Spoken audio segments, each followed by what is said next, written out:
ছোট্ট পাড়াগাঁয় শহর।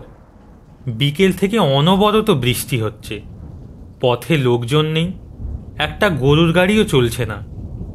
সবে সন্ধে, কিন্তু মনে হচ্ছে যেন মাঝরাত।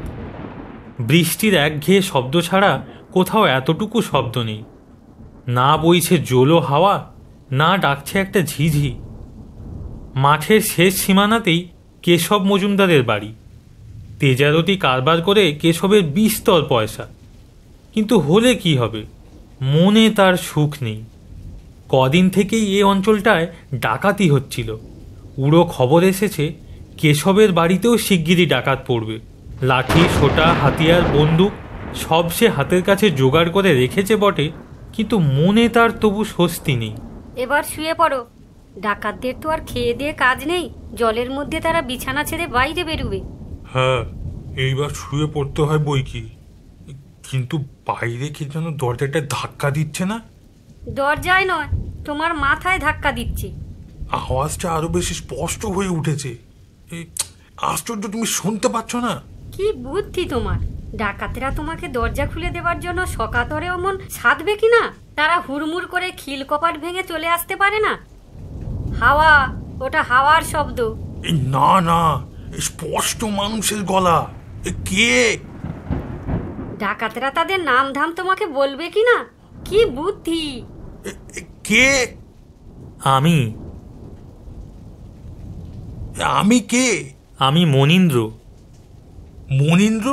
কোন মনীন্দ্র? মনীন্দ্র, মণি, আপনার ভাইপো। ব্যান্ডেলে যে কাজ করতো, যাকে আপনি ছেলেবেলা থেকে মানুষ করেছেন। দরজাটা খুলুন, বাইরে আর কতক্ষণ দাঁড়িয়ে থাকা যায়? কে মণি? এই একদিন পরে? কে না কে মনির নাম ভারিয়ে এসেছে। খবরদার, দরজা খুলো না বলছি, নইলে 3-4 বছর যে এদিকে মারায়নি, সে বলা নেই কোয়া নেই, হঠাৎ এসে দরজায় ঘা মারবে, তাও এই দুর্যোগের রাতে। আলোটা নিয়ে আসুন, দেখুন সেই যে ছেলেবেলায় কবজির কাজটায় কেটে গিয়েছিল, সেই দাগ এখনও স্পষ্ট রয়েছে। খুলে দিন দরজা, জলে আর কতক্ষণ দাঁড়াবো বলুন?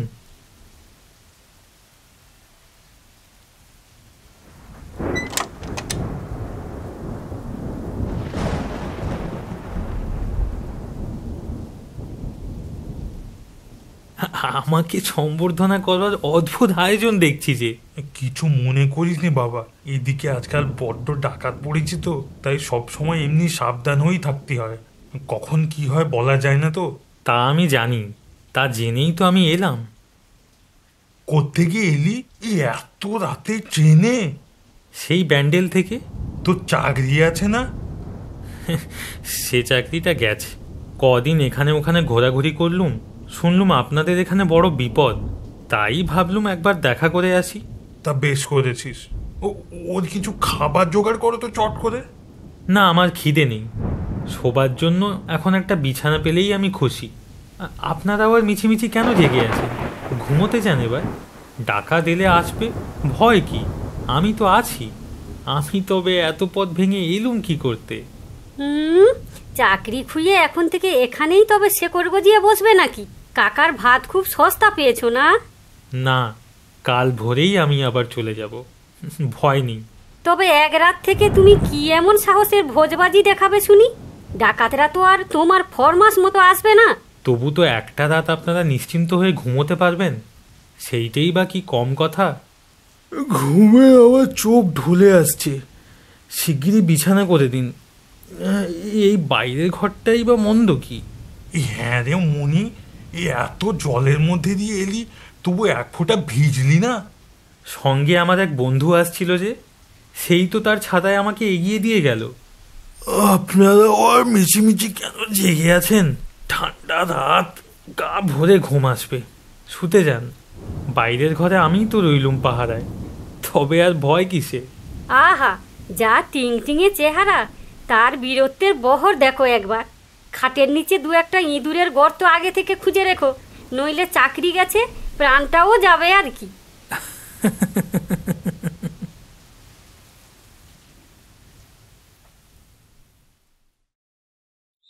ওই লোকটাকে যে তুমি পরিপাটি করে বিছানায় ঘুম পাড়িয়ে রেখে এলে, সত্যি ও তোমার ভাইপো তো? বাহ, মনিকে তুমি চেনো না? চিনি তো, কিন্তু এতদিন বাদে খুড়োখুড়ির সাথে দেখা, কাউকে প্রণাম পর্যন্ত করলে না? চেহারা গলার স্বর অবধি কেমন হয়ে গেছে, হাত পায়ের শির উঠে এসেছে, খাড়া খাড়া চুল, গালে গলায় হাড় ঠেলে বেরিয়ে এসেছে। ভালো করে লোকটার দিকে তাকিয়ে দেখেছিলে তো? কি যে তুমি বলো, চাকরি বাকরি নেই তাই চেহারা এমন দুর্ভাবনায় খারাপ হয়ে গেছে। দেখছো না ডাকাতের ভয়ে আমি কেমন শুকিয়ে যাচ্ছি? ও কিছু নয়। কিন্তু এসেই একেবারে লম্বা দিল কেন? তাও মুখ চোখ ঢেকে। এমন কি একেবারে শীত পড়েছে জিজ্ঞেস করি? তোমাকে বলছি, ও মণি নয়। পাছে মণি নয় বলে চিনতে পারি, তাই অমনি ঝুপ করে কাঁথার তলায় লুকিয়ে পড়ল। চলো, এখন ও হয়তো ঘুমিয়েছে। কাঁথার ঢাকনাটা আস্তে আস্তে তুলে চেহারাটা ওর একবার দেখে আসি। আজ আর নয়, কাল ভোরে। কাল ভোরে ও তো চলেই যাবে। যা ঘটবার তা তো আজ রাতেই। উফ, এত কথা আগে তবে বলনি কেন আমায়? ও যেই হোক, আমার মনে হচ্ছে ওই ডাকাত। হ্যাঁ, বলো কি? ডাকাত বুড়িতে শুয়ে শুয়ে ঘুম দিচ্ছে কেন? ও আগে থেকে এখানে রয়েছে দলের লোকদের দরজা খুলে দিতে। তুমি দেখো আমার কথা ঠিক হয় কিনা। নইলে দেখো না, কথায় বার্তায় এমন একখানা ভাব দেখালো যেন আজ রাত্রে আমাদের বাড়িতে ডাকাতি হবে বলেই ও এসেছি। কি করে জানলো ও এত কথা? আর কি বড় বড় কথা! আমাদের উনি বাঁচাবেন, সব অংশে শেষ করে দেবার মতলব। এই এখন কি করা যায় তবে? ঘুমোনো ছাড়া কি আর করা যাবে? সারা জীবন তো কেবল নাকে তেল দিয়েই ঘুমোলে। তুমি বলতে চাও মনি আমাদের সর্বনাশ করবে? মনি, আমি যাকে ছেলেবেলা থেকে মানুষ করলাম সেই মনি? মনি কিনা তাই বা কে জানি। আরও কাটুক না খানিকটা রাত। আরও খানিকটা রাত কাটল, কোথাও কোনো সাড়া শব্দ নেই। বাইরের ঘরটা ঘুমে একেবারে ডুবে গেছে। একটা নিঃশ্বাস পর্যন্ত শোনা যাচ্ছে না।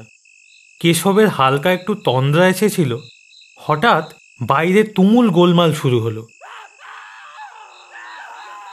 হ্যাঁ গো, শুনতে পাচ্ছ না?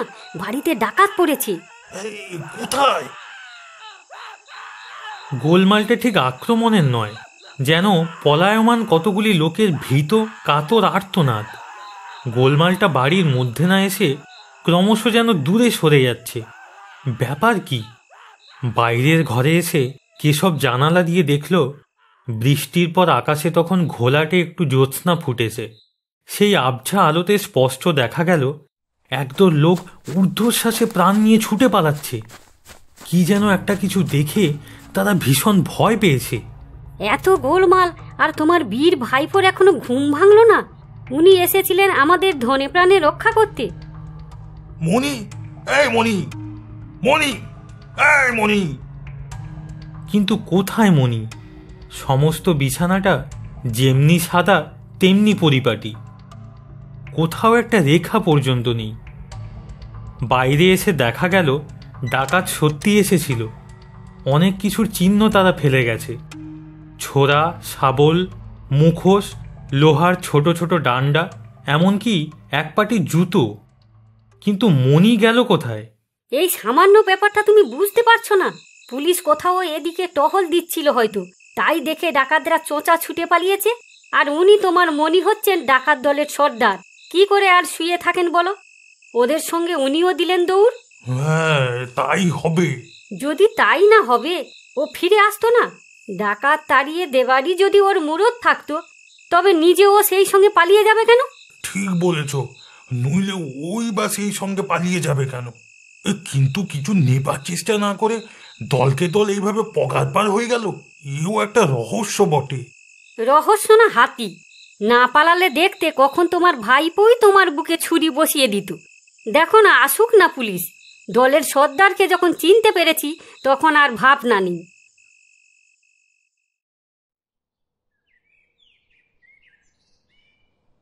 কি দারুণ অকৃতজ্ঞ ভাবুন! আমি তাকে ছেলেবেলা থেকে মানুষ করেছিলাম, আর সে এসেছিল আমার বুকে ছুরি বসাতে। তাকে দিলুম আশ্রয়, আর তার কিনা এই মতলব ছিল। আমি তো তখনই বলেছিলুম ও ডাকাত দলের সর্দার, ও 10টি বছর জেল চাই দারোগা বাবু। হাড়ে হাড়ে শয়তান। নইলে কেউ কোনোদিন খুড়োর বুকে ছুরি তুলতে পারে? হ্যাঁ, ও ছুরি প্রায় বুকে বসাচ্ছিল আর কি। আর 1 ইঞ্চি নামলেই সাবার। ভাবতেই গায়ে কাঁটা দিচ্ছে। তা আপনি কি করলেন? বন্দুক, আমার বন্দুক আছে না, খপ করে তাই উঠিয়ে ধরলুম। ভয়েসে চেঁচিয়ে উঠলো, মুখ থেকে মুখোশ গেল খসে। স্পষ্ট দেখলুম মনীন্দ্র, ব্যান্ডেলে সে কাজ করে, আমার আপন ভাইপো। রাতে যে ঘরে লণ্ঠন জ্বালিয়ে রাখি, চিনতে দেরি হবে কেন? তারপর? ছুট দিল লম্বা, যা ছিল যন্ত্রপাতি সব গেল ফেলে। বন্দুকের সাথে পারবে কেন? ঘোড়াটা টিপতে গেলুম দারোগা বাবু, পারলুম না। শত হলেও তো নিজের বংশের রক্তপাত। বাহ, আমিই তো বারণ করলুম বন্দুক ছুটতে। হ্যাঁ, পলার তার অপেক্ষা রাখে না, ওর পরামর্শ শুনেই তো আমাকে কাজ করতে হয়। হাহ। কিছু নিতে পারেনি তো? নেবে, নিক না, নিক। দেখি না তার কতখানি বুকের পাটা। ওদের সহজেই ধরে ফেলতে পারবো। অনেক কিছুর ক্লু পেয়ে গেলাম। এর আগে কোথাও একটা পায়ের দাগ পর্যন্ত পাওয়া যায়নি, অথচ বন্দুক তো সব বাড়িতেই ছিল। হ্যাঁ, বন্দুক থাকলেই তো চলে না, তাকে বাগিয়ে ধরবার কায়দা জানা চাই। এ গ্যাং ধরতে পারলে দেশের একটা খুব স্থায়ী উপকার করা হবে কেশববাবু। আপনার সাহস ও কৌশলকে পুরস্কৃত করতে পারলে আমরা খুশি হব। আপনার ভাইপোর খোঁজে আজই ব্যান্ডেলে লোক পাঠাচ্ছি।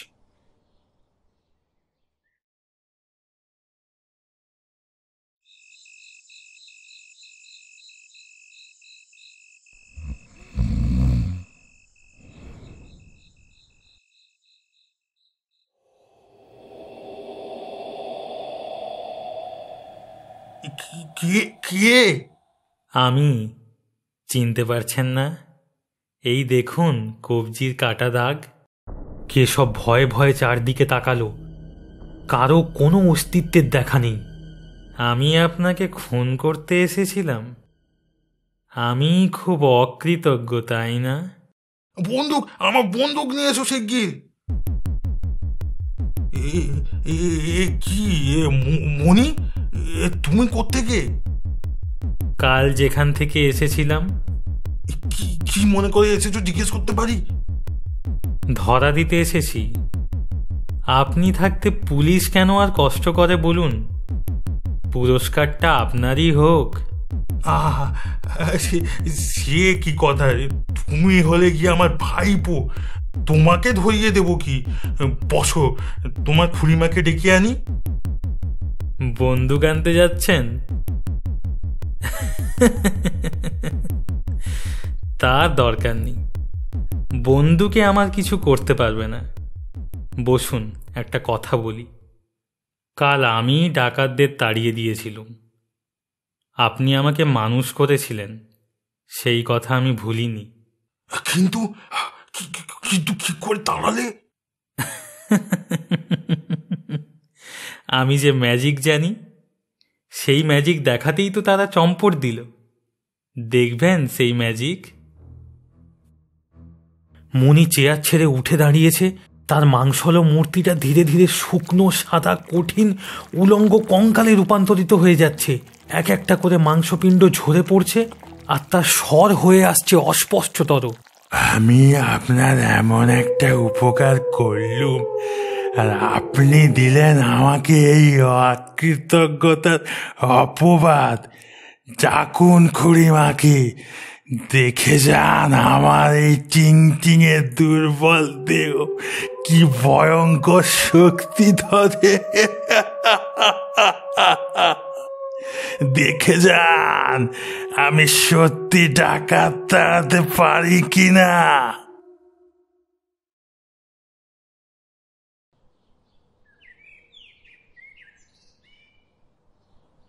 শিগগিরই পুলিশ রিপোর্ট পাওয়া গেল অবশ্যই। ফেলে যাওয়া নিদর্শনগুলি থেকে ডাকাত দল ধরা পড়েছে বটে, কিন্তু কোথায় তাদের সর্দার? মনীন্দ্রের খোঁজ পাওয়া গেল না। সে পলাতক, পৃথিবী থেকেই পলাতক। ব্যান্ডেল স্টেশন ছাড়িয়ে হঠাৎ এক রাত্রে লাইন পেরোতে গিয়ে ট্রেনে কাটা পড়েছে, কিন্তু তা নাকি ঘটনার কয়েকদিন আগে।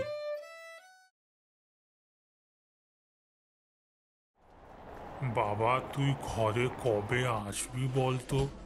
তোর মা যে খুব অসুস্থ, তোকে দেখার জন্য ভীষণই জেদ করছে। 6 বছর হয়ে গেছে তুই ঘরে আসিসনি, এবার তো আয় বাবা। না বাবা, এখন সময় হবে না, খুব ব্যস্ত আছি বাবা, কাজের প্রচুর চাপ, মিটিং, বুঝতেই তো পারছো। সামনেই খুব বড় বড় প্রজেক্ট আসছে, ওই প্রজেক্টগুলো আমার কোম্পানি না নিতে পারলে অনেক টাকা লস হয়ে যাবে। সবই বুঝতে পারছি বাবা, আমাদেরও বয়স হয়েছে, আমরা তোদের কাছে যেতে পারবো না।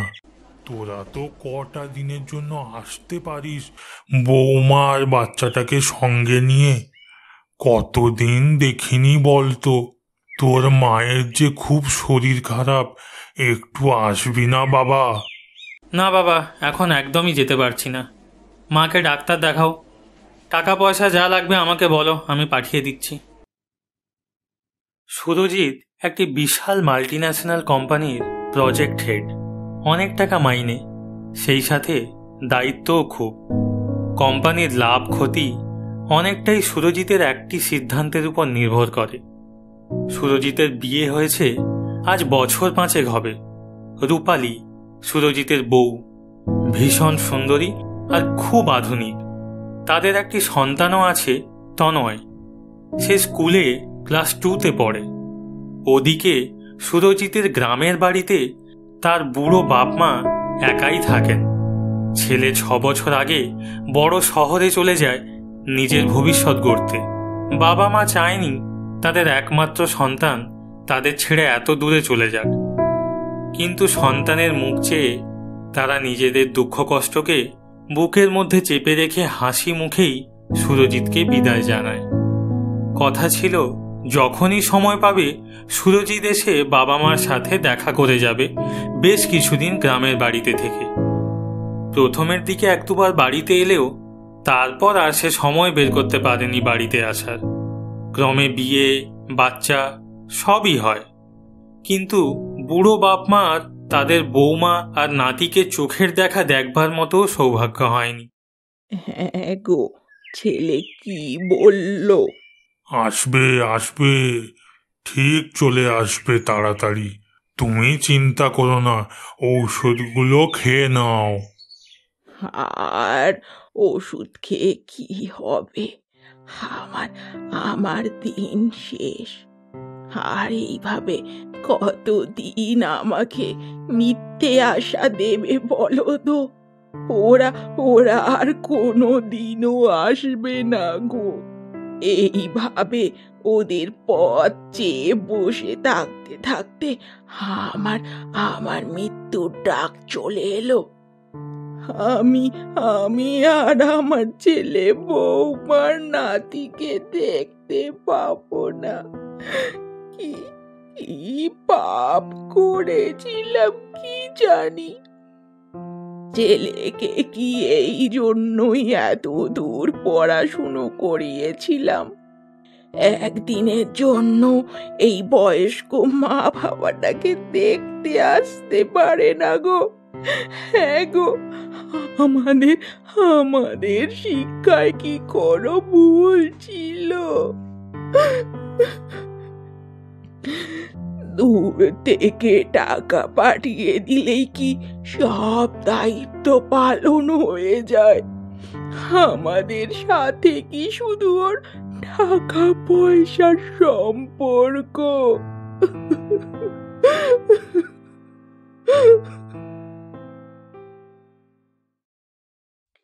এই জানো, আজকে বাবা ফোন করেছিল, বলেছিল যেতে। আমি বললাম বাচ্চার স্কুল শুরু হয়ে গেছে, টিউশন শুরু হয়ে গেছে, ড্রয়িং ক্লাস, সুইমিং ক্লাস এইসব বন্ধ করে যাওয়া সম্ভব নয়। আমাকেও বাবা ফোন করেছিল, বললাম অফিসে এখন খুব কাজের চাপ, এখন হবে না। আমি তো এই মাসে টাকা পাঠিয়ে দিয়েছি। ঠিক আছে, আমি এখন বেরোচ্ছি, বুঝলে, প্রচুর কাজ আছে অফিসে। আরে ব্রেকফাস্টটা তো করে যাও। না না, দেরি হয়ে যাচ্ছে, মিটিং আছে, আমি বাইরে কিছু একটা খেয়ে নেব। চলো না একটু ঘুরে আসি, কতদিন কোথাও ঘুরতে যাইনি। আমি তো দাদু ঠাম্মাকে কোনোদিনও দেখিনি। একটু পরেই তোমার টিউশন টিচার আসবে, কালকে ড্রয়িং ক্লাস আছে। কি করে যাব বলো তো সবকিছু বন্ধ করে? যাও যাও, গিয়ে পড়তে বসো। এভাবেই 1 বছর কেটে গেল। রোজ দিন একই কথা শুনতে শুনতে সুরজিৎ একরকম বিরক্ত হয়ে বাবা মার সাথে যোগাযোগই বন্ধ করে দিল। তারপর একদিন, না না না, এ হতে পারে না, এরকম কি করে হয়? এত কোটি টাকার লস, এবার তো আমায় পথে বসতে হবে। এতগুলো প্রজেক্ট হাতছাড়া হয়ে গেলে তো কোম্পানি দেউলিয়া হয়ে পড়বে। অনেক ক্ষতি হয়ে গেল গো রূপালী, অনেক টাকার ক্ষতি হয়ে গেল। এবার মনে হচ্ছে আমাদের পথে বসতে হবে। কি করব কি না করব কিছুই বুঝে উঠতে পারছি না। মানে কি বলছো এসব? বাচ্চার স্কুলের ফিস, আমাদের ফ্ল্যাটের যাবতীয় খরচ। দেখো দেখো, তুমি এইসব কিভাবে ম্যানেজ করবে আমি জানি না। না পারলে বলো, আমি বাবুকে নিয়ে বাবার বাড়ি চলে যাচ্ছি। সেদিন রাতে স্বামী স্ত্রীর মধ্যে অনেক কথা কাটাকাটি হয়। তারপর খাওয়া দাওয়া করে সবাই শুয়ে পড়ে। সুরজিৎ স্বপ্নে দেখে, একবার তো আসতে পারতিস বাবা, ঘরের পুকুরের মাছ খাওয়াতাম। তোর মা কবে থেকে সেই মাছ রান্না করবে বলে বসে আছে। তুই না বড় বড় কাতলা মাছ খেতে ভালোবাসতিস। তাড়াতাড়ি চলে আয় বাবা। এই ধান ক্ষেত, এত বড় বাড়ি, এত বিষয় সম্পত্তি, সবই তো তোর বাবা। বাবুরে, তোর জন্য পাটিসাপটা আর দুধ পুলি বানিয়েছি। তুই খেতে ভালোবাসিস না? হায় না বাবা, হায় একবার, হায়। অফিসে তালা ঝুলিয়েছে। যতদিন না টাকা পয়সার এই সমস্যা মিটবে ততদিন কোম্পানি বন্ধ থাকবে। ভাবছি একবার বাবা মায়ের কাছে যাব। আরে ভালো তো, এই বুদ্ধিটা আমার মাথায় আসেনি কেন? তোমার বাবার অনেক বিষয় সম্পত্তি, তুমি তাদের একমাত্র ছেলে। ওইসব বিক্রি করে দিয়ে তুমি তোমার আর্থিক সমস্যা থেকে দেখবে ঠিক বেরিয়ে আসতে পারবে। তোমার তখন কোনো অসুবিধা থাকবে না, আবারও নতুন ভাবে সবকিছু শুরু করতে পারবে। চলো চলো, কালকেই রওনা দিই তাহলে। তুমি তাদের একমাত্র সন্তান, তোমার কথা ফেলতে পারবেন না তোমার বাবা মা, দেখো। অতএব এই সিদ্ধান্ত নিয়েই পরদিনই তিনজনে হাজির হয় গ্রামের বাড়িতে। পৌঁছতে পৌঁছতে সন্ধে পেরিয়ে রাত হয়ে যায়। সুরজিৎ যেই না তার বাড়ির দরজা ধাক্কা দিতে যাবে, ঠিক তখনই সুরজিতের বৃদ্ধ বাবা দরজা খুলে বাইরে বেরিয়ে আসে। আয় বাবা আয়, তোদের জন্যই অপেক্ষা করছিলাম। তা এত দেরি করে এলি বাবা? তুমি কি করে জানলে আমরা আজকে আসবো? আচ্ছা, আগে ভেতরে তো আয়, তারপর সব কথা হবে। তোমার এ কি চেহারা হয়েছে? চোখ মুখ বসে গেছে, এত রোগা হয়ে গেছো তুমি। তোমরা কি ঠিক মতো খাওয়া দাওয়া করছো না? আমি তো টাকা পয়সা ঠিক সময় মতোই পাঠিয়ে দিই। আর আমাদের খাওয়া দাওয়া, আমাদের তো দিন ফুরালো রে। তোর তোর এত বছর পর আসার সময় হলো। এসো দাদু ভাই, এসো আমার কাছে।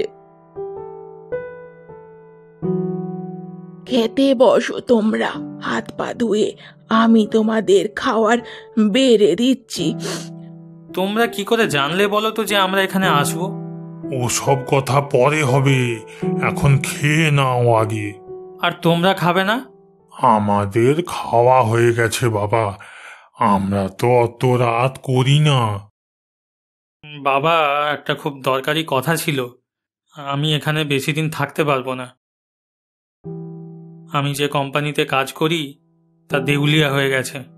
এখন আমাদের অবস্থা খুবই খারাপ, খুব হিসেব করে দিন কাটাতে হচ্ছে।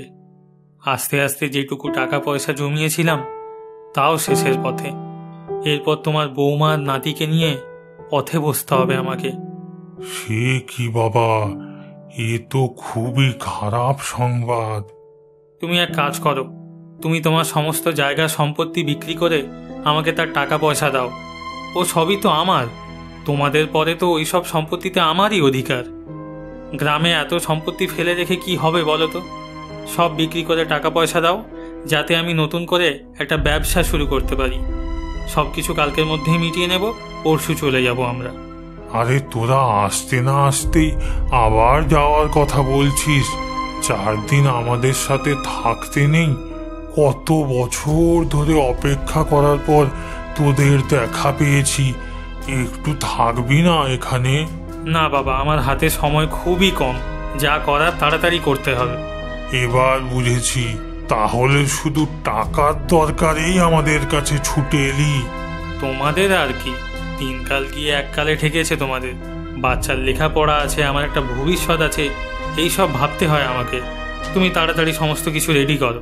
সব সম্পত্তি তো হরির নামে লিখে দিয়েছি 7 মাস আগে।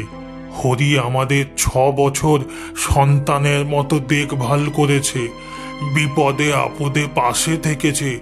হরির 3 কুলে কেউ নেই।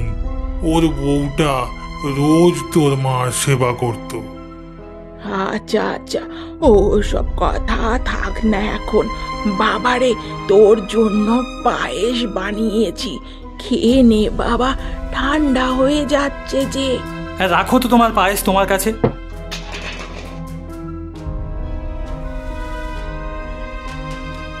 আমার বাবা হয়ে আমার সম্পত্তি আমাকে না জিজ্ঞাসা করে তুমি হরিকে লিখে দাও কোন অধিকারে? হ্যাঁ, তুমি এক কাজ করো, হরিকে বলো সমস্ত কিছু আবার আমার নামে লিখে দিতে। বাবা, তুমি বুঝতে পারছো না, আমার টাকার দরকার, অনেক টাকার। কোথা থেকে জোগাড় করবে তুমি আমি জানি না, তুমি আমাকে টাকা দাও ব্যাস।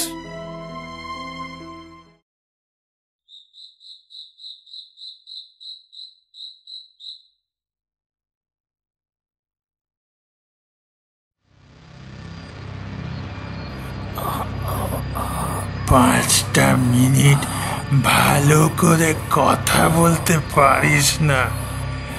এত বছর পর এলি, তারপরেও শুধু টাকা আর টাকা। তোর এত লোভ? বিপদে পড়েছিস বলে, টাকার দরকার বলে তবেই এলি?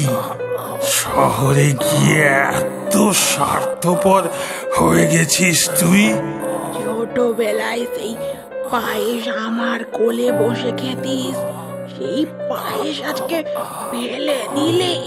তোর এত অহংকার না?